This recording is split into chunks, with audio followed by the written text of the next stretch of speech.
పట్టుదలతో చేస్తే సమరం తప్పకుండా నీదే, విజయం కష్టపడితే రాదా ఫలితం పదరా సోదరా.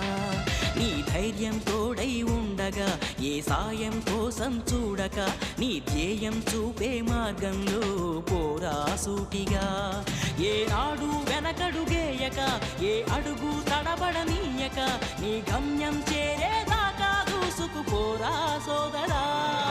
పట్టుదలతో చేస్తే సమరం తప్పకుండా నీదే, విజయం కష్టపడితే రాదా ఫలితం పదరా సోదరా.